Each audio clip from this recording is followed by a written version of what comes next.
मुझे एक ही है कि ये सरकार जो है ये जनता की आवाज वाली सरकार है। जनता को जैसे सरकार चाहिए वैसे सरकार मिलेगा।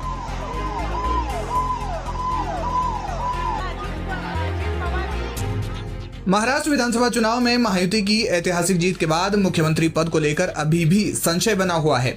इसी बीच खबर है कि महाराष्ट्र के डिप्टी सीएम देवेंद्र फडणवीस ने कार्यवाहक मुख्यमंत्री एकनाथ शिंदे को फोन करके उनकी तबीयत के बारे में जानकारी ली है।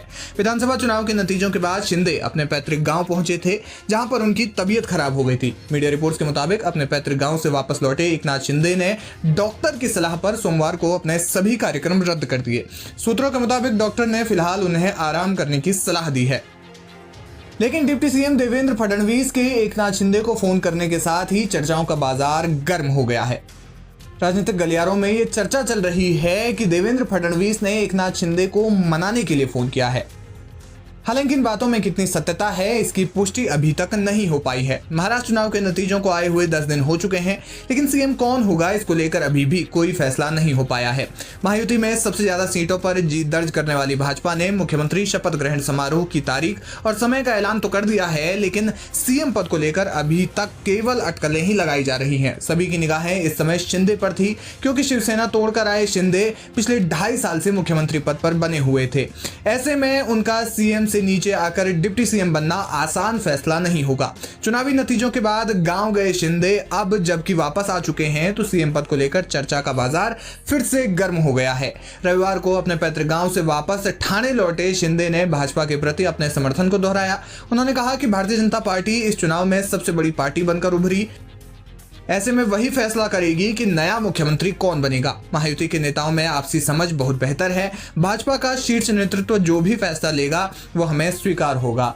लेकिन सिर्फ एकनाथ शिंदे ही नहीं बल्कि एनसीपी के प्रमुख अजीत पवार भी बीजेपी को समर्थन देने की बात बहुत पहले ही दोहरा चुके हैं। उन्होंने भी लगभग इसी प्रकार की बात की और अब जो है वो 5 दिसंबर को जब मुख्यमंत्री पद की शपथ ली जानी है, तो ऐसे में ये देखना दिलचस्प होगा कि महाराष्ट्र में मुख्यमंत्री कौन बनेंगे और साथ ही साथ ये भी देखना अहम है कि महाराष्ट्र का जो नया मंत्रिमंडल होगा वो कैसा और किस प्रकार का दिखेगा।